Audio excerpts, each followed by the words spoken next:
ਅੱਜ ਦੀ ਜਿਹੜੀ ਗੱਲਬਾਤ ਹੈ ਉਹ ਚੱਲਣੀ ਹੈ ਕਿ ਥਾਟ ਦੀ ਕੀ ਪਾਵਰ ਹੈ। ਪਰ ਇਹ ਇੱਕ ਬਹੁਤ ਵੱਡੀ ਗੱਲ ਹੈ ਜਿਹੜੇ ਮਨੁੱਖੀ ਦਿਮਾਗ ਦੀ, ਕਿ ਤੁਸੀਂ ਉਹੋ ਜਿਹੇ ਬਣ ਜਾਂਦੇ ਹੋ ਜਿਹੋ ਜਿਹੇ ਸੋਚਦੇ ਹੋ। ਨਾਓ ਜਦੋਂ ਅਸੀਂ ਆਪਣੇ ਦਿਮਾਗ ਦੇ ਵਿੱਚ ਕੋਈ ਥਾਟ ਨੂੰ 7 ਤੋਂ ਜ਼ਿਆਦਾ second, let's say 10 second 17 second ਵਾਸਤੇ ਹੋਲਡ ਕਰ ਲੈਂਦੇ ਆ, ਅਸੀਂ ਉਹਦੇ ਵਿੱਚ ਇੱਕ ਐਨਰਜੀ ਪਾ ਦਿੰਦੇ ਆ। ਸੋ ਜਿਹੜਾ ਥਾਟ ਹੈ, ਇੱਕ ਓਪੀਨੀਅਨ, ਇੱਕ ਇਸ ਤਰ੍ਹਾਂ ਦਾ ਵਿਚਾਰ ਉੱਡਦਾ ਤੁਹਾਡੇ ਦਿਮਾਗ 'ਚ ਆ ਜਾਂਦਾ ਹੈ, ਫਿਰ ਵਾਰ-ਵਾਰ ਤੁਸੀਂ ਉਹਨੂੰ ਸੋਚਦੇ ਰਹਿੰਦੇ ਹੋ। ਉਹ ਤੁਹਾਡੀ ਜ਼ਿੰਦਗੀ ਕਿਵੇਂ ਬਦਲ ਸਕਦਾ? ਅਖੀਰ ਦੇ ਵਿੱਚ ਹੀ ਸਾਨੂੰ ਕੋਈ ਟਿਪਸ ਦੇ ਕੇ ਜਾਓ ਕਿ ਅਸੀਂ ਆਪਣੇ ਥਾਟ ਪ੍ਰੋਸੈਸ ਨੂੰ ਕਿਵੇਂ ਕਾਬੂ ਕਰਕੇ ਇਸ ਅਥਰੇ ਘੋੜੇ ਤੇ ਚੜ੍ਹ ਕੇ ਆਪਣੀ ਮੰਜ਼ਿਲ ਤੱਕ ਪਹੁੰਚ ਸਕਦੇ। The Harjinder Singh Show। ਅੱਜ ਦੀ ਜਿਹੜੀ ਗੱਲਬਾਤ ਹੈ ਉਹ ਚੱਲਣੀ ਹੈ ਕਿ ਥਾਟ ਦੀ ਕੀ ਪਾਵਰ ਹੈ। Power of the thought. ਜਿਹੜੇ ਮਨ 'ਚ ਤੁਹਾਡੇ ਵਿਚਾਰ ਆਉਂਦੇ ਰਹਿੰਦੇ ਨੇ, ਉਹ ਵਿਚਾਰ ਇੰਨੇ ਸ਼ਕਤੀਸ਼ਾਲੀ ਨੇ ਕਿ ਉਹ ਤੁਹਾਡੀ ਜ਼ਿੰਦਗੀ ਨੂੰ ਆਪਣੇ ਮੁਤਾਬਕ ਢਾਲ ਸਕਦੇ ਹਨ। ਜਿਸ ਕਿਸਮ ਦੇ ਖਿਆਲ ਜਾਂ ਓਪੀਨੀਅਨ ਜਾਂ ਜਿਸ ਕਿਸਮ ਦਾ ਵੀ ਵਿਚਾਰ ਤੁਹਾਡੇ ਮਨ 'ਚ ਆਉਂਦਾ ਹੈ, ਜੇ ਤੁਸੀਂ ਉਹ ਵਿਚਾਰ ਨੂੰ ਵਾਰ-ਵਾਰ ਲਿਆਉਂਦੇ ਰਹਿੰਦੇ ਹੋ, ਵਾਰ-ਵਾਰ ਤੁਹਾਡੇ ਦਿਮਾਗ 'ਚ ਆਈ ਜਾਂਦਾ ਹੈ, ਔਰ ਫਿਰ ਉਹ ਤੁਹਾਡੀ ਜ਼ਿੰਦਗੀ ਨੂੰ ਉਸੇ ਤਰੀਕੇ ਨਾਲ ਹੀ ਸ਼ੇਪ ਕਰ ਲੈਂਦਾ ਹੈ। ਔਰ ਇਹ ਇੱਕ ਬਹੁਤ ਵੱਡੀ ਗੱਲ ਹੈ ਜਿਹੜੇ ਮਨੁੱਖੀ ਦਿਮਾਗ ਦੀ, ਕਿ ਤੁਸੀਂ ਉਹੋ ਜਿਹੇ ਬਣ ਜਾਂਦੇ ਹੋ ਜਿਹੋ ਜਿਹੇ ਸੋਚਦੇ ਹੋ। ਔਰ ਬਹੁਤ ਸਾਰੇ ਲੋਕ ਇਵੇਂ ਬਣੇ ਨੇ, ਔਰ ਤੁਸੀਂ ਚੇਂਜ ਕਰ ਸਕਦੇ ਹੋ ਜੇ ਤੁਸੀਂ ਆਪਣੀ ਸੋਚਣੀ 'ਚ ਬਾਰ-ਬਾਰ ਇਹੋ ਜਿਹੇ ਖਿਆਲਾਤ ਲੈ ਕੇ ਆਉਣੇ ਸ਼ੁਰੂ ਕਰ ਦਿਓ ਜਿਹੜੇ ਤੁਹਾਡੇ ਲਈ ਲਾਹੇਵੰਦ ਸਾਬਤ ਹੋ ਸਕਣ। ਇੱਕ ਕਿਸਮ ਦੀ ਇਹ ਡਰੀਮਿੰਗ ਹੈ, ਇਹਨੂੰ ਲਾਅ ਆਫ ਅਟਰੈਕਸ਼ਨ ਵੀ ਕਹਿੰਦੇ ਨੇ। ਉਹ ਦੱਸਣਗੇ। ਵੈਸੇ ਅਵਨੀਤ ਸੰਧੂ ਜੀ ਖੁਦ ਹਿਪਨੋਟਿਸਟ ਹਨ ਅਤੇ ਉਹ ਇਮੋਸ਼ਨਲ ਵੈਲਨੈਸ ਦੇ ਕੋਚ ਵੀ ਨੇ। ਸੋ ਹੋਰ ਵੀ ਖ਼ਾਸ ਤੌਰ ਦੇ ਉੱਤੇ ਸਪਿਰਿਚੁਅਲ ਟ੍ਰੇਨਰ ਨੇ ਅਤੇ ਸੁਪਨਿਆਂ ਨੂੰ ਐਨਾਲਾਈਜ਼ ਕਰਦੇ ਹਨ। ਉਹਨਾਂ ਦਾ ਜਿਹੜਾ ਫੀਲਡ ਆ ਬਿਲਕੁਲ ਵੱਖਰਾ ਫੀਲਡ ਹੈ, ਪਰ ਸਾਇੰਟੀਫਿਕਲੀ ਵੇਖਦਿਆਂ ਹੋਇਆਂ ਕਿ ਇੱਕ ਥਾਟ ਪ੍ਰੋਸੈਸ ਨੂੰ ਕਿਵੇਂ ਚੇਂਜ ਕੀਤਾ ਜਾ ਸਕਦਾ। ਔਰ ਥਾਟ ਜਿਹੜੇ ਨੇ ਉਹ ਇੰਨੇ ਪਾਵਰਫੁਲ ਹੋ ਸਕਦੇ ਨੇ ਕਿ ਤੁਹਾਡੀ ਲਾਈਫ ਨੂੰ ਮੁੱਢੋਂ ਸੁੱਢੋਂ ਬਦਲ ਕੇ ਰੱਖ ਦੇਣ। ਅੱਜ ਉਹਨਾਂ ਨੇ ਇਹ ਗੱਲਬਾਤ ਹੋਏਗੀ। ਅਵਨੀਤ ਜੀ ਆਇਆਂ ਨੂੰ ਤੁਹਾਡਾ ਬਹੁਤ-ਬਹੁਤ ਸਵਾਗਤ ਹੈ। Welcome. Thank you mister Harjinder Singh, thank you so much for inviting me again. And ਇਹ ਬਹੁਤ ਹੀ ਤੁਸੀਂ ਇੰਟਰਸਟਿੰਗ ਟੌਪਿਕ ਲਿੱਤਾ and very close to my heart. So ਜਿਹੜਾ ਥਾਟ ਹੈ, ਇੱਕ ਓਪੀਨੀਅਨ, ਇੱਕ ਇਸ ਤਰ੍ਹਾਂ ਦਾ ਵਿਚਾਰ ਉੱਡਦਾ ਤੁਹਾਡੇ ਦਿਮਾਗ 'ਚ ਆ ਜਾਂਦਾ ਹੈ, ਫਿਰ ਵਾਰ-ਵਾਰ ਤੁਸੀਂ ਉਹਨੂੰ ਸੋਚਦੇ ਰਹਿੰਦੇ ਹੋ। ਉਹ ਤੁਹਾਡੀ ਜ਼ਿੰਦਗੀ ਕਿਵੇਂ ਬਦਲ ਸਕਦਾ? ਬਹੁਤ ਕੁਝ। ਤੁਸੀਂ ਦੇਖੋ, ਆਪਾਂ ਸ਼ੁਰੂ ਹੀ ਕਰਨੇ ਆ। ਸਾਰਾ ਕੁਝ ਸਾਡੀ ਸੋਚ ਤੋਂ ਸ਼ੁਰੂ ਹੁੰਦਾ, ਫਿਰ ਸੋਚ ਸਾਡੇ ਸ਼ਬਦ ਬਣਦੇ ਆ, ਵਰਡਸ ਬਣਦੇ ਆ, ਤੇ ਵਰਡਸ ਫਿਰ ਸਾਡੇ ਐਕਸ਼ਨਸ, ਤੇ ਐਕਸ਼ਨ ਫਿਰ ਸਾਡੀ ਡੈਸਟੀਨੀ ਬਣ ਜਾਂਦੀ। ਇਹ ਇੱਕ ਬਹੁਤ ਹੀ ਫੇਮਸ ਔਰ ਪਾਵਰਫੁਲ ਸੇਇੰਗ ਹੈ। ਪਰ ਆਪਾਂ ਸਿਰਫ ਸੁਣ ਲੈਂਦੇ ਆ, ਪਰ ਉਹਦੀ ਡੈਪਥ ਵਿੱਚ ਜਦੋਂ ਜਾਈਏ, ਉਹਦੇ ਪਿੱਛੇ ਸਾਇੰਸ ਕੀ ਹੈ। ਸਾਇੰਸ ਵੀ ਫੋਲੋਜ਼ ਸਪਿਰਿਚੁਅਲਿਟੀ। ਫਿਰ ਉਹ ਕੋਈ ਟੌਪਿਕ ਆ ਜਾਂਦਾ ਤੇ ਫਿਰ ਸਾਇੰਸ ਉਹਨੂੰ ਲੱਭਦੀ, ਉਹਦੀ ਜੜ੍ਹਾਂ 'ਚ ਜਾ ਕੇ ਕੀ ਹੈ। ਬਟ ਨਾਓ ਲੱਭਦੇ we have reached to this point ਕਿ yes, it is very very powerful concept। ਤੇ ਇਹ ਜਿਹੜਾ concept ਤੁਸੀਂ ਜਿਸ ਦੇ ਬਾਰੇ ਗੱਲ ਕਰ ਰਹੇ ਹੋ, law of attraction ਜਾਂ ਸੋਚ ਪਾਵਰ, opinions ਦੇ ਬਾਰੇ, ਇਹ concept ਅੱਜ ਦਾ concept ਨਹੀਂ ਹੈ, ਬਹੁਤ ancient concept ਹੈਗਾ। ਤੇ ਇਹ concept ਸਾਡੇ ਗ੍ਰੰਥਾਂ ਦੇ ਵਿੱਚ, ਸਾਡੇ ਵੇਦ ਪੁਰਾਣਾਂ ਦੇ ਵਿੱਚ, ਗੁਰੂ ਗ੍ਰੰਥ ਸਾਹਿਬ ਜੀ ਦੇ ਵਿੱਚ, ancient wisdom ਦੇ ਵਿੱਚ ਇਹ ਬਹੁਤ ਜ਼ਿਆਦਾ ਡੀਪ ਰੂਟਡ ਹੈਗਾ। ਇੱਕ saying ਹੈ, ਤੇ ਉਹ ਕਹਿੰਦੇ ਨੇ ਕਿ ਯਦ ਭਵਮ ਤਦ ਭਾਵਤੀ। ਮਤਲਬ ਕਿ ਜਿਸ ਤਰੀਕੇ ਦੇ ਅਸੀਂ ਭਾਵ ਰੱਖਨੇ ਆ, ਅਸੀਂ ਸਾਡੀ ਜਿਹੜੀ ਪਰਸਨੈਲਿਟੀ ਹੈ ਉਦੋਂ ਬਿਲਕੁਲ ਉਸ ਤਰ੍ਹਾਂ ਦੀ ਡਿਵੈਲਪ ਹੋ ਜਾਂਦੀ ਹੈ। ਤੇ ਉਸ ਪਰਸਨੈਲਿਟੀ ਨੂੰ ਅਸੀਂ ਕਿਸ ਤਰੀਕੇ ਨਾਲ ਮੋਲਡ ਕਰ ਸਕਨੇ ਆ, ਚੇਂਜ ਕਰ ਸਕਨੇ ਆ, ਉਹਦੇ ਵਾਸਤੇ ਗੁਰੂ ਗ੍ਰੰਥ ਸਾਹਿਬ ਜੀ ਦੇ ਵਿੱਚ ਇੱਕ ਲਾਈਨ ਹੈ ਜਿਹਦੇ ਵਿੱਚ ਸਾਰਾ ਕੁਝ ਸਾਰ ਆ ਜਾਂਦਾ ਹੈ। ਮਨ ਜੀਤੇ ਜਗ ਜੀਤ। ਤੁਸੀਂ ਆਪਣੇ ਮਨ ਨੂੰ ਕੰਟਰੋਲ ਕਰ ਲਓ, ਅਗੇਨ ਤੁਸੀਂ ਜਗ ਨੂੰ ਜਿੱਤ ਲਓਗੇ। ਜਗ ਕੀ ਹੈ? ਵਰਲਡ। ਤੇ ਵਰਲਡ ਕੀ ਹੈ? ਸਾਡਾ ਪਾਰਟ ਆਫ ਪਰਸਨਲ ਵਰਲਡ, ਜਿਹੜਾ ਸਾਡੇ ਇੰਟਰਨਲ ਵਰਲਡ ਹੈਗਾ, ਫਿਰ ਸਾਡਾ ਪਾਰਟ ਆਫ ਐਕਸਟਰਨਲ ਵਰਲਡ, ਤੇ ਸਾਡਾ ਡ੍ਰੀਮ ਵਰਲਡ। ਇਹ ਸਭ ਦੇ ਕੰਬੀਨੇਸ਼ਨ ਨੂੰ ਅਸੀਂ ਜੇ ਆਪਣੇ ਕੰਟਰੋਲ ਦੇ ਵਿੱਚ ਕਰ ਲਈਏ ਜਾਂ ਉਹਨੂੰ ਸਮਝ ਲਈਏ ਇੱਕ ਡੈਪਥ ਦੇ ਨਾਲ, ਤੇ ਅਸੀਂ ਸਾਰਾ ਕੁਝ ਆਪਣੀ ਜ਼ਿੰਦਗੀ ਨੂੰ ਐਟਲੀਸਟ ਬੈਟਰ ਕਰ ਸਕਨੇ ਹਾਂ। ਮੈਂ ਤਾਂ ਇਸ ਤਰ੍ਹਾਂ ਪੜ੍ਹ ਰਿਹਾ ਸੀਗਾ ਵੀ ਇਹ ਇੰਨਾ ਪਾਵਰਫੁਲ ਪ੍ਰੋਸੈਸ ਹੈ ਜੇ ਕੋਈ ਵਿਅਕਤੀ ਇਹ ਮਹਿਸੂਸ ਕਰਨਾ ਸ਼ੁਰੂ ਕਰ ਦੇਵੇ ਅਤੇ ਉਹਦੇ ਥਾਟ ਇਸ ਤਰ੍ਹਾਂ ਦੇ ਆਉਣ ਲੱਗ ਪੈਣ ਕਿ ਉਹ ਇੱਕ ਅਮੀਰ ਆਦਮੀ ਬਣਨਾ ਚਾਹੁੰਦਾ, ਉਹ ਇੱਕ ਪਾਵਰਫੁਲ ਵਿਅਕਤੀ ਬਣਨਾ ਚਾਹੁੰਦਾ, ਉਹ ਕਹਿੰਦੇ ਤੁਸੀਂ ਵੇਖੋਗੇ ਕਿ ਜੇ ਇਸ ਥਾਟ ਨੂੰ ਬਾਰ-ਬਾਰ ਤੁਸੀਂ ਰੀਪਲੇ ਕਰਦੇ ਰਹੋ ਤਾਂ ਵਾਕਿਆ ਹੀ ਤੁਸੀਂ ਇੱਕ ਅਮੀਰ ਅਤੇ ਇੱਕ ਪਾਵਰਫੁਲ ਵਿਅਕਤੀ ਬਣ ਸਕਦੇ ਹੋ।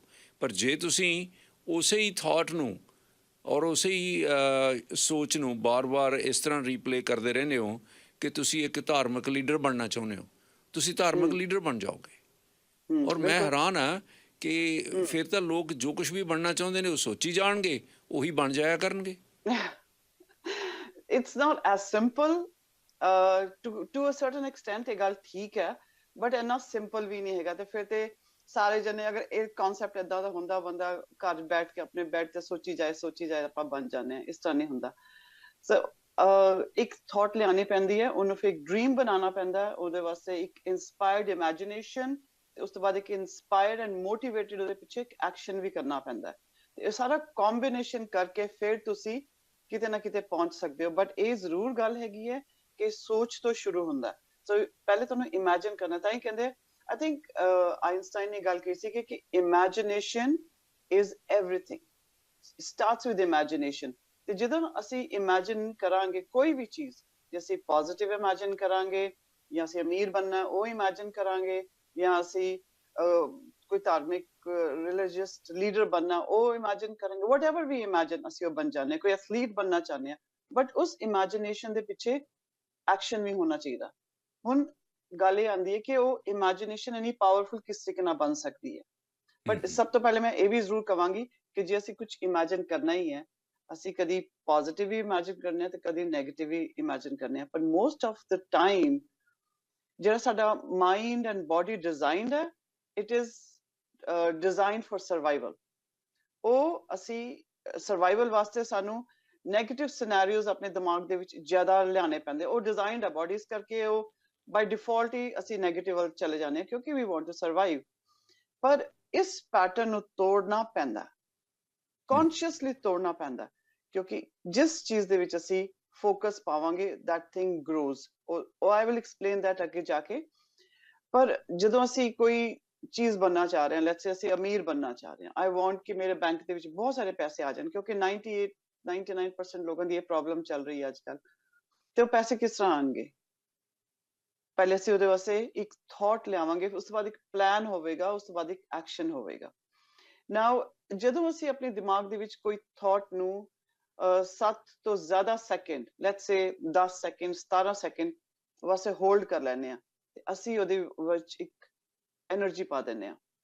What is emotion? Energy in motion. ਅਸੀਂ ਉਹਦੇ ਵਿੱਚ ਇੱਕ એનર્ਜੀ ਪਾਤੀ। then we have to create a emotion।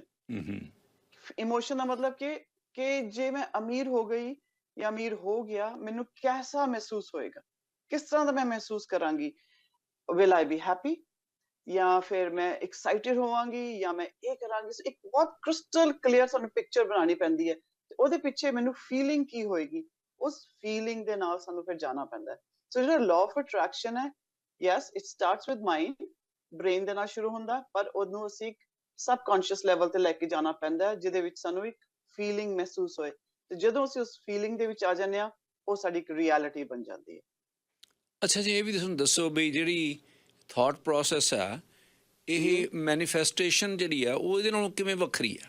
ਕਿ ਮੈਨੀਫੈਸਟੇਸ਼ਨ ਜਿਹੜੀ ਆ ਉਹ ਬੈਟਰ ਤੇ ਸਟਰੋਂਗਰ ਹੈ ਤੁਹਾਡੇ ਆਪਣੇ ਗੋਲ ਅਚੀਵ ਕਰਨ ਲਈ? ਹਾਂ ਬਿਲਕੁਲ ਬਿਲਕੁਲ।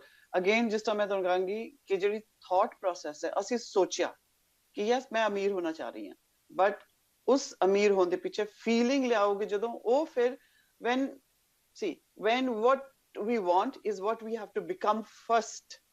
ਪਹਿਲੇ ਜੋ ਅਸੀਂ ਬਣਨਾ ਚਾਹ ਰਹੇ ਹਾਂ ਉਹਨੂੰ ਸਾਨੂੰ ਮਹਿਸੂਸ ਕਰਨਾ ਪਏਗਾ। ਮੈਂ ਪਹਿਲੇ ਇਹਨੂੰ ਇਸ ਐਗਜ਼ਾਮਪਲ ਨਾਲ ਦੇਣੀ ਆ, ਇਹ ਜਲਦੀ ਐਗਜ਼ਾਮਪਲ ਸਮਝ ਆ ਜਾਏਗਾ। ਕਿ ਮੈਂ ਥੋੜਾ ਆਪਣੇ ਪਾਸਟ ਬਾਰੇ ਸੋਚਾਂ ਤੇ ਜਾਂ ਫਿਊਚਰ ਬਾਰੇ ਸੋਚਾਂ, ਤੇ ਮੈਂ ਸੋਚੀ ਕਿ ਮੈਂ ਉੱਥੇ ਜਾਵਾਂਗੀ, ਲੈਟਸ ਸੇ ਮੈਂ ਇੱਕ ਮਾਊਂਟ ਐਵਰੈਸਟ ਕਲਾਈਮ ਕਰ ਰਹੀ ਹਾਂ, ਉੱਥੇ ਮੇਰਾ ਐਕਸੀਡੈਂਟ ਹੋ ਸਕਦਾ ਹੈ, ਪਤਾ ਨਹੀਂ ਉੱਥੇ ਮੈਂ ਠੰਡ ਨਾਲ ਨਾ ਮਰ ਜਾਵਾਂ, ਤੇ ਮੈਂ ਉਹ ਫੀਲਿੰਗ, ਉਹ ਜਿਹੜੀ ਡਰ ਵਾਲੀ ਫੀਲਿੰਗ ਹੈ, ਉਹ ਮੇਰੇ ਅੰਦਰ ਆਣੀ ਸ਼ੁਰੂ ਹੋ ਜਾਏਗੀ। ਠੀਕ ਹੈ। ਸੋ ਜਦੋਂ ਇਹ ਡਰ ਵਾਲੀ ਫੀਲਿੰਗ ਹੋ ਜਾਏਗੀ ਸ਼ੁਰੂ, ਤੇ ਮੈਂ ਕਿੰਨੀ ਰੈਜ਼ਿਸਟੈਂਸ ਆਲਰੇਡੀ ਕ੍ਰੀਏਟ ਕਰ ਦਿੱਤੀ, ਮੈਂ ਆਪਣੀ ਬਾਡੀ ਨੂੰ ਬਚਾ ਲਿਆ ਉਹਨਾਂ ਸਾਰੇ ਨੈਗੇਟਿਵ ਐਕਸਪੀਰੀਐਂਸਿਸ ਤੋਂ। But what did I do? मैं बहुत सारी रेजिस्टेंस क्रिएट करके मेरी ग्रोथ नहीं हुई पर मेरी नेगेटिव वाले पासे चलेगी ऑफ कोर्स सर्वाइवल ਜ਼ਰੂਰ ਹੋ ਗਈ ਹੈ ਸੇਮ ਕਿ ਮੈਂ ਅਮੀਰ ਹੋਣਾ ਚਾਹ ਰਹੀ ਹਾਂ ਤੇ ਉਸ ਤੋਂ ਪਹਿਲੇ ਸਾਡੀ ਬਾਡੀ ਇੱਕ ਰੈਜ਼ਿਸਟੈਂਸ ਵਿੱਚ ਚਲੇ ਜਾਏਗੀ ਉਹਦੇ ਵਾਸਤੇ ਤੁਹਾਨੂੰ ਕੰਫਰਟ ਜ਼ੋਨ ਤੋੜਨਾ ਪਏਗਾ ਉਹਦੇ ਵਾਸਤੇ ਮੈਨੂੰ ਇਨਾ ਕੰਮ ਕਰਨਾ ਪਏਗਾ ਇਹ ਕਰਨਾ ਪਏਗਾ ਸਾਰੇ ਜਿਹੜੀ ਰੈਜ਼ਿਸਟੈਂਸਸ ਆ ਜਾਂਦੀਆਂ ਸਾਨੂੰ ਉਹਨਾਂ ਰੈਜ਼ਿਸਟੈਂਸਸ ਨੂੰ ਓਵਰਕਮ ਕਰਨ ਤੋਂ ਬਾਅਦ ਹੀ ਅਸੀਂ ਉੱਥੇ ਫਾਈਨਲ ਡੈਸਟੀਨੇਸ਼ਨ ਤੇ ਪਹੁੰਚ ਸਕਦੇ ਹਾਂ but it is a process ਪਰ ਇਹ ਇੰਨੀ ਔਖੀ ਪ੍ਰੋਸੈਸ ਨਹੀਂ ਹੈ ਥੋੜਾ ਜਿਹਾ ਨੂੰ ਸਿਰਫ ਸਮਝਣ ਦੀ ਗੱਲ ਹੈ ਫॉर ਐਗਜ਼ਾਮਪਲ ਜਦੋਂ ਅਸੀਂ ਸ਼ੀਸ਼ੇ ਨੂੰ ਦੇਖਨੇ ਆ ਤੇ ਮੈਂ ਸ਼ੀਸ਼ੇ ਅੱਗੇ ਖੜੀ ਹੁੰਨੀ ਆ ਤੇ ਆਈ ਸੀ ਮਾਈਸੈਲਫ ਤੇ ਮੈਂ ਆਪਣੇ ਹੱਥ ਨੂੰ ਉੱਪਰ ਕਰਾਂਗੀ ਮੇਰਾ ਹੱਥ ਉੱਚਾ ਹੋ ਜਾਏਗਾ ਦੂਜੇ ਹੱਥ ਨੂੰ ਕਰਾਂਗੀ ਮੂਵ ਕਰਾਂਗੀ ਦੂਸਰਾ ਹੱਥ ਉੱਚਾ ਹੋ ਜਾਏਗਾ ਸੋ ਜੋ ਮੈਂ ਐਕਸ਼ਨ ਕਰ ਰਹੀ ਹਾਂ ਉਹੀ ਮੈਨੂੰ ਐਕਸ਼ਨ ਦਿਖੇਗਾ universe is just like this ਜੋ ਅਸੀਂ ਪ੍ਰੋਜੈਕਟ ਕਰਨੇ ਆ ਜੋ ਅਸੀਂ એનર્ਜੀ ਪਾਣੇ ਆ ਯੂਨੀਵਰਸ ਦੇ ਵਿੱਚ ਜਿਹੜਾ ਅਸੀਂ ਰਾਕਟ ਛੱਡਨੇ ਆ ਥਾਟ ਫਾਰਮ ਦੇ ਰਾਹੀਂ ਥਾਟਸ ਆਰ ਲਾਈਕ ਰਾਕਟਸ ਲਿਟਲ ਰਾਕਟਸ ਜਿਹੜੇ ਅਸੀਂ ਸੁੱਟਨੇ ਆ ਤੇ ਉਹ ਯੂਨੀਵਰਸ ਸਾਨੂੰ ਉਹੀ ਚੀਜ਼ ਸਾਨੂੰ ਵਾਪਸ ਲੈ ਕੇ ਦਿੰਦਾ so that's how it works ਅੱਛਾ ਜਿਹੜੇ ਥਾਟਸ ਨੇ ਇਹ ਇੱਕ ਬਸ ਸੋਚ ਵਾਂਗੂ ਇੱਕ ਪਰਛਾਵਾਂ ਜੇ ਆਉਂਦਾ ਜਾਂ ਕਿ ਇਹਨਾਂ 'ਚ ਕੋਈ ਰੀਅਲ ਐਨਰਜੀ ਵੀ ਹੁੰਦੀ ਹੈ ਥਾਟਸ ਦੇ ਵਿੱਚ ਯੈਸ ਬਹੁਤ એનર્ਜੀ ਹੁੰਦੀ ਹੈ ਥਾਟਸ ਦੇ ਵਿੱਚ everything is energy we are all energy ਹੁਣ ਜਦੋਂ ਤੁਸੀਂ એનર્ਜੀ ਦੀ ਗੱਲ ਕੀਤੀ it's a very good question that you asked ਜਦੋਂ ਅਸੀਂ ਬੋਲਨੇ ਆ ਦੈਟ ਇਜ਼ એનર્ਜੀ ਜਦੋਂ ਅਸੀਂ ਸੋਚਨੇ ਆ ਦੈਟ ਇਜ਼ એનર્ਜੀ ਜਦੋਂ ਅਸੀਂ ਕੋਈ ਐਕਸ਼ਨ ਕਰਨੇ ਆ that is energy we are all energy ਜਿਹੜਾ ਸਾਡਾ ਔਰਾ ਹੁੰਦਾ 9 ਫੀਟ ਦੀ ਦੂਰੀ ਤੱਕ ਹੁੰਦਾ ਹੈ ਉਹ ਵੀ એનર્ਜੈਟਿਕ ਔਰਾ ਹੈਗਾ ਸੋ ਇੱਕ ਹਿਊਮਨ ਬੀਇੰਗ ਜਿਹੜਾ ਹੈਗਾ ਉਹ ਇੱਕ ਇਮੋਸ਼ਨਲ ਬਾਡੀ ਵੀ ਉਹਦੇ ਕੋਲ ਇੱਕ ਫਿਜ਼ੀਕਲ ਬਾਡੀ ਵੀ ਹੈ ਮੈਂਟਲ ਬਾਡੀ ਵੀ ਹੈ ਇੱਕ ਔਰਿਕ ਬਾਡੀ ਵੀ ਹੈ ਜਿਹਨੂੰ ਅਸੀਂ ਸਪਿਰਿਚੁਅਲ ਬਾਡੀ ਜਾਂ ਇਥੇਰਿਕ ਬਾਡੀ ਵੀ ਕਹਿ ਸਕਦੇ ਹਾਂ ਤੇ ਜਿਹੜੀ એનર્ਜੀ ਹੈ ਉਸ એનર્ਜੀ ਦੇ ਨਾਲ ਅਸੀਂ ਕਿਸ ਤਰ੍ਹਾਂ ਪਲੇ ਆਊਟ ਕਰਨੇ ਆ ਉਹ ਦਿਖਦੀ ਤਾਂ ਨਹੀਂ ਹੈ ਹੁਣ ਫॉर ਐਗਜ਼ਾਮਪਲ ਵਾਈਫਾਈ ਹੈ ਦੈਟ ਇਜ਼ એનર્ਜੀ ਬਿਜਲੀ ਹੈ that is energy so how it travels ਕਿਸ ਤਰੀਕੇ ਨਾਲ ਚੱਲਦੀ ਸਾਨੂੰ ਇਹਦਾ ਕਨਸੈਪਟ ਨਹੀਂ ਹੈ ਬਟ ਵੀ ਨੋ ਕਿ ਹੈਗੀ ਹੈ ਸਿਮਿਲਰਲੀ ਹਿਊਮਨ ਬੀਇੰਗਸ ਦੇ ਵਿੱਚ ਵੀ એનર્ਜੀ ਹੈਗੀ ਹੈ ਸਾਡੇ ਥਾਟਸ એનર્ਜੈਟਿਕ ਹੈਗੀਆਂ ਹੁਣ ਜਦੋਂ ਅਸੀਂ ਉਸ એનર્ਜੀ ਨੂੰ ਹੋਲਡ ਕੀਤਾ ਕੁਝ ਟਾਈਮ ਵਾਸਤੇ ਆਪਣੇ ਦਿਮਾਗ ਦੇ ਵਿੱਚ ਉਸ ਥਾਟ ਨੂੰ ਸੋਚ ਨੂੰ ਕੀਤਾ ਅਸੀਂ ਉਹਦੇ ਵਿੱਚ એનર્ਜੀ ਟ੍ਰਾਂਸਫਰ ਕੀਤੀ ਦੈਟ ਇਜ਼ ਵਾਈ ਫਿਰ ਉਹ ਜਿੰਨੀ ਅਸੀਂ ਉਸ ਦੇ ਵਿੱਚ ਇੰਟੈਂਸਿਟੀ ਪਾਵਾਂਗੇ ਜਿੰਨੀ ਅਸੀਂ ਉਹਦੇ ਵਿੱਚ એનર્ਜੀ ਪਾਵਾਂਗੇ ਉਹ ਥਾਟ ਨੂੰ ਥਾਟ ਫਾਰਮ ਚ ਆ ਜਾਏਗਾ ਸੋ ਥਿੰਕ ਆਫ ਦਿਸ ਸੋਚ ਨੂੰ ਅਸੀਂ ਇੱਕ ਸ਼ੇਪ ਦੇਤੀ ਥਾਟ ਐਂਡ ਥਾਟ ਫਾਰਮ ਜਦੋਂ ਅਸੀਂ એનર્ਜੀ ਪਾਉਂਦੇ ਹਾਂ ਕਿਸੇ ਥਾਟ ਵਿੱਚ ਉਹ ਥਾਟ ਫਾਰਮ ਬਣ ਜਾਂਦਾ ਫਿਰ ਉਸ ਥਾਟ ਫਾਰਮ ਨੂੰ ਜਿੰਨਾ ਅਸੀਂ ਸਟਰੋਂਗਰ ਰੱਖਾਂਗੇ ਉਹ ਉਨਾ ਹੀ ਸਾਡੇ ਵਾਸਤੇ ਰਿਐਲਿਟੀ ਚ ਆ ਜਾਂਦਾ ਸੋ ਹਰ ਥਾਟ ਦੇ ਵਿੱਚ ਐਨਰਜੀ ਆ ਮੈਂ ਇਹ ਵੀ ਸੁਣਿਆ ਵੀ ਜਿਹੜੇ ਓਲੰਪਿਕ ਖਿਡਾਰੀ ਨੇ ਜਦੋਂ ਉਹਨਾਂ ਦੀ ਟ੍ਰੇਨਿੰਗ ਹੁੰਦੀ ਆ ਤਾਂ ਕਿ ਉਹ ਓਲੰਪਿਕ ਦੇ ਵਿੱਚ ਜਿੱਤ ਸਕਣ ਸਾਰੇ ਸੰਸਾਰ ਦੇ ਐਥਲੀਟ ਜਿਹੜੇ ਉੱਥੇ ਹੁੰਦੇ ਆ ਲੇਕਿਨ ਜੇਤੂ ਜਿਹੜੇ ਲੋਕ ਨੇ ਉਹਨਾਂ ਨੂੰ ਜਿਹੜੀ ਟ੍ਰੇਨਿੰਗ ਦਿੱਤੀ ਹੁੰਦੀ ਉਹਦੇ ਵਿੱਚ ਬਾਰ-ਬਾਰ ਉਹਨਾਂ ਨੂੰ ਕਿਹਾ ਜਾਂਦਾ ਕਿ ਤੁਸੀਂ ਇਹ ਸੋਚੋ ਕਿ ਤੁਸੀਂ ਜਿੱਤ ਜਾਣਾ ਤੁਸੀਂ ਪੋਡੀਅਮ ਦੇ ਉੱਤੇ ਖੜੇ ਹੋ ਤੁਸੀਂ ਨੰਬਰ 1 ਹੋ ਤੁਸੀਂ ਬਹੁਤ ਸਟਰੋਂਗ ਹੋ ਤੁਸੀਂ ਇਹ ਜਿੱਤ ਕੇ ਤੇ ਬੈਸਟ ਐਥਲੀਟ ਬਣ ਸਕਦੇ ਹੋ ਦੁਨੀਆ ਦਾ ਲੇਕਿਨ ਜਦੋਂ ਉਹ ਸੋਚਦੇ ਹਾਂ ਅਸੀਂ ਕੋਈ ਇਹੋ ਜਿਹੀਆਂ ਗੱਲਾਂ ਤਾਂ ਉਹ ਬਾਹਲਾ ਚਿਰ ਰਹਿੰਦੀਆਂ ਨਹੀਂ ਗੀਆਂ ਹੋਰ ਖਿਆਲ ਆਈ ਜਾਂਦੇ ਆ ਇਹ ਸੋਚ ਕਿਵੇਂ ਲਿਆਂਦੀ ਜਾ ਸਕਦੀ ਆ ਇਹ ਥਾਟਸ ਕਿਵੇਂ ਕਾਬੂ ਕੀਤੇ ਜਾ ਸਕਦੇ ਆ ਕਿ ਇਹਨਾਂ ਨੂੰ ਮੈਂ ਕਾਬੂ ਕਰਕੇ ਇਸੇ ਤਰ੍ਹਾਂ ਹੀ ਸੋਚਾਂ ਜੋ ਮੈਂ ਬਣਨਾ ਚਾਹੁੰਦਾ ਅਗੇਨ ਮਨਜੀਤ ਤੇ ਜਗਜੀਤ ਸੋ ਜਦੋਂ ਅਸੀਂ ਡਰਾਈਵਿੰਗ ਸਿੱਖਨੇ ਆ ਇੱਕ ਛੋਟਾ ਬੱਚਾ ਹੁੰਦਾ ਜਦੋਂ ਵਾਕ ਕਰਦਾ ਜਾਂ ਅਸੀਂ ਸਵਿਮਿੰਗ ਸਿੱਖ ਰਹੇ ਹੁੰਨੇ ਆ ਅਸੀਂ ਕੀ ਕਰਨੇ ਆ practice like I said our body is designed for survival ਤੇ ਉਹ ਡਿਫਾਲਟ ਸਿਸਟਮ ਹੈ ਉਸ ਡਿਫਾਲਟ ਸਿਸਟਮ ਨੂੰ ਓਵਰਰਾਈਡ ਕਰਨ ਵਾਸਤੇ ਸਾਨੂੰ ਪ੍ਰੈਕਟਿਸ ਕਰਨੀ ਪੈਂਦੀ ਹੈ ਤੇ ਜਿਸ ਤਰ੍ਹਾਂ ਤੁਸੀਂ ਕਿਹਾ ਇਹ ਜਿਹੜੇ ਐਥਲੀਟਸ ਨੇ ਜਿਹੜੇ ਵਿਨਰਸ ਹੋ ਜਾਂਦੇ ਨੇ ਉਹਨਾਂ ਦਾ ਅਸੀਂ ਸਬਕੌਂਸ਼ੀਅਸ ਜਿਹੜਾ ਹੈਗਾ ਰੀਪ੍ਰੋਗਰਾਮ ਕਰੀਦਾ ਉਹਨਾਂ ਦੀ ਪ੍ਰੋਗਰਾਮਿੰਗ ਇਸ ਤਰ੍ਹਾਂ ਦੀ ਹੁੰਦੀ ਹੈ ਕਿ ਜਿਹੜੀ ਪਹਿਲੇ ਡਾਊਟ ਵਾਲੀ ਪ੍ਰੋਗਰਾਮਿੰਗ ਸਾਡੀ ਬਾਡੀ ਦੇ ਅੰਦਰ ਸੀਗੀ ਜਾਂ ਬਚਪਨ ਦੇ ਬਲੀਫ ਸਿਸਟਮਸ ਜਿਹੜੇ ਵੀ ਬਲੀਫ ਸਿਸਟਮ ਉਹਨਾਂ ਦੇ ਸੀਗੇ ਉਹਨਾਂ ਨੂੰ ਅਸੀਂ ਬਾਈਪਾਸ ਕਰਨੇ ਆ ਉਹਨਾਂ ਨੂੰ ਅਸੀਂ ਫਿਰ ਰੀਪ੍ਰੋਗਰਾਮ ਕਰਨੇ ਆ ਇੱਕ ਵਿਨਰ ਐਟੀਟਿਊਡ ਰੱਖਣਾ ਪੈਂਦਾ ਵਿਨਰ ਐਟੀਟਿਊਡ ਜਿਹੜਾ ਅਸੀਂ ਆਪਣਾ ਕੰਪਿਊਟਰ ਦੇ ਵਿੱਚ ਪ੍ਰੋਗਰਾਮ ਪਾਵਾਂਗੇ ਜਿਹੜਾ ਸੌਫਟਵੇਅਰ ਪਾਵਾਂਗੇ ਸਾਡਾ ਪ੍ਰੋਗਰਾਮ ਉਦਾਂ ਦਾ ਚੱਲ ਪੈਂਦਾ ਸਿਮਿਲਰਲੀ ਸਾਡਾ ਮਾਈਂਡ ਜਿਹੜਾ brain is like a computer hardware ਹੈ ਤੇ ਜਦ ਆਪਾਂ ਸੌਫਟਵੇਅਰ ਫਿਰ ਪਾਣਾ ਹੁੰਦਾ ਕਿ ਯੂ ਆਰ ਅ ਵਿਨਰ ਬਾਰ-ਬਾਰ ਉਹਨਾਂ ਨੂੰ ਰਿਪੀਟ ਕਰਨਾ ਪੈਂਦਾ ਸਬਕੌਂਸ਼ੀਅਸ ਜਿਹੜਾ ਸਾਡਾ ਮਾਈਂਡ ਹੈ which is 90% of the mind ਜਿਹਦੇ ਬਾਰੇ ਸਾਨੂੰ ਜ਼ਿਆਦਾ ਨੌਲੇਜ ਨਹੀਂ ਵੀ ਹੁੰਦੀ ਸਪੈਸ਼ਲੀ ਇੱਕ ਆਮ ਇਨਸਾਨ ਨੂੰ, ਤੇ ਉਹਦੀ ਜਿਹੜੀ ਲੈਂਗੁਏਜ ਹੈ, ਉਹ ਲੈਂਗੁਏਜ ਹੈ ਫੀਲਿੰਗ ਤੇ ਇਮੋਸ਼ਨ ਦੀ ਐਂਡ ਰੈਪੀਟੀਸ਼ਨ ਦੀ।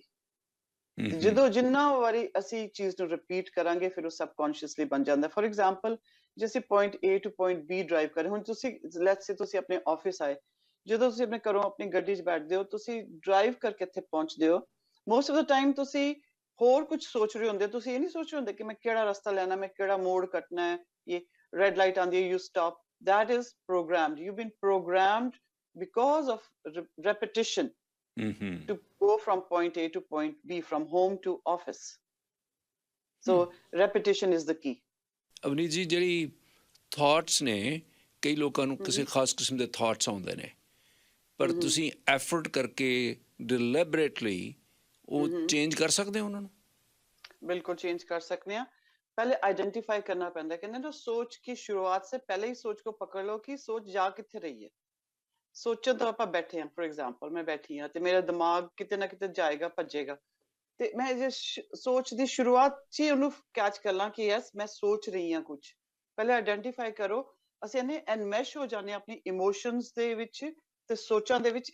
ਆਪਾਂ ਇਹ ਨਹੀਂ ਸੋਚਦੇ ਕਿ ਦੋ ਡਿਫਰੈਂਟ ਚੀਜ਼ਾਂ ਨੇ, ਅਸੀਂ ਸੋਚਨੇ ਇੱਕੋ ਹੀ ਚੀਜ਼ ਹੈ, ਬਟ ਨੋ, ਇਮੋਸ਼ਨਸ ਡਿਫਰੈਂਟ ਨੇ। ਇਮੋਸ਼ਨਸ ਅਸੀਂ ਕਿਸ ਤਰੀਕੇ ਨਾਲ ਰੈਗੂਲੇਟ ਕਰਨੀ ਆ।